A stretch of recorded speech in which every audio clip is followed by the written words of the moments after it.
Ертеди, ешкі жүні көтенде.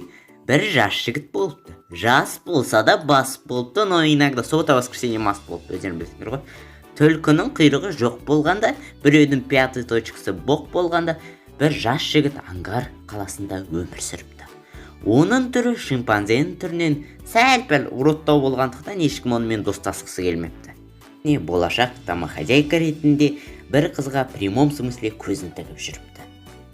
Ол қызға енді жақындай бергенде Қатираш оған «Иди нахуй» дейді. Ал жігіт оған көп ойланбастан «Саси захуй» дейді. Бірақ құтырған адамдар күлкіден іштері қатып, бұттарына тышқысайып кетеді. Сол мезетте спорткарға отырбаған, шашына женский парик тағып алған бір жігіт келеді де тоңқайып тұрады. Оны көріп, басы кетіп қалған қыз сол жігітке қарай жүгіре жөнеледі.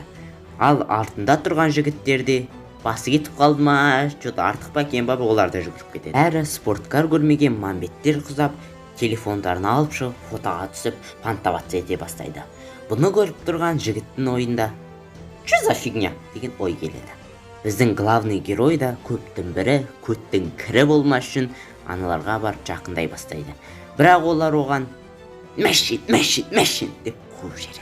Арада ровно бір күн 2 сағат 28 минут 2 секунд өткен кезде жігіт тағы да ана балаларды кездестіріп қалады. Амандасу үшін қастарына жетіп келеді.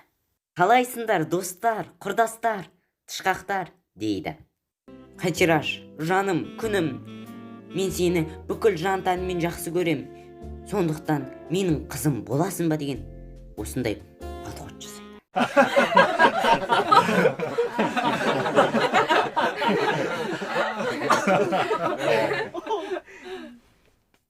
Мажорлар телефонның памятін құртып, фотоға түсе бастайды.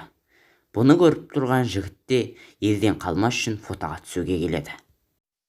«Ей, осырақ, сен неге біздің кадр порт етпішін? Мәшін, орында жігіттер, кет бар!»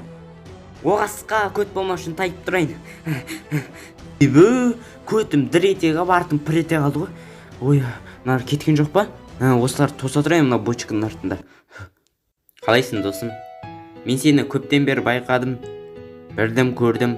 Мен де сен сияқты кезінде қарапайым отбасынан шыққан бала едім. Сондықтан мен де ана мажорлықтарды қолдамаймын, сенің дамуына көмектесемін. Арада ровно бір күн 28 минут 2 сағат 2 секунд өткен кезде біздің главный герой крутой пацан болып кетеді ғой, прям четкий. Ол өзінің мотосына отырып, Қатирашқа барып, өзін қандай крутой болған көрсетуге, пантоваться етуге келеді. «Қалайсыңдар, достар, құрдастар, тышқақтар?» деп жігіт амандасады. «О, май, вашей маме келинка не нужен?» дейді Қатираш. Барлығы қайтадан телефондарын алып шығып, мына красавчикпен фотоға түсу керек деген мақсатта фотоға түсе бастайды. «Давайте, тышқақтар, сендермен больше не интересно, давайте, мен кеттім».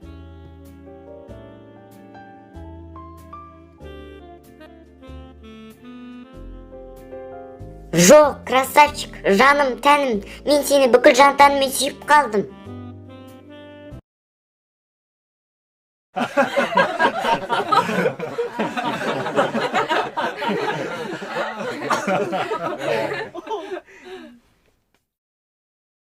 Эх, Қатираш-ай, өмір деген алма кезек қой.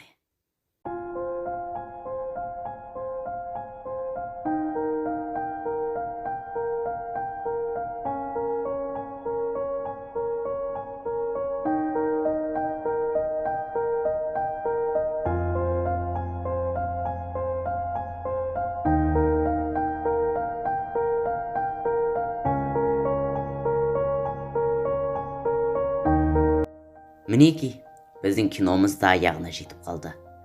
Өмірде мәнсап, атақ, ақша ол тек қана қолдың кірі. Ең бастысы адамгершілікті, ұжданды ұмытпау керек. Себебі өмір алма кезек. Бүгін бар, ертең жоқ.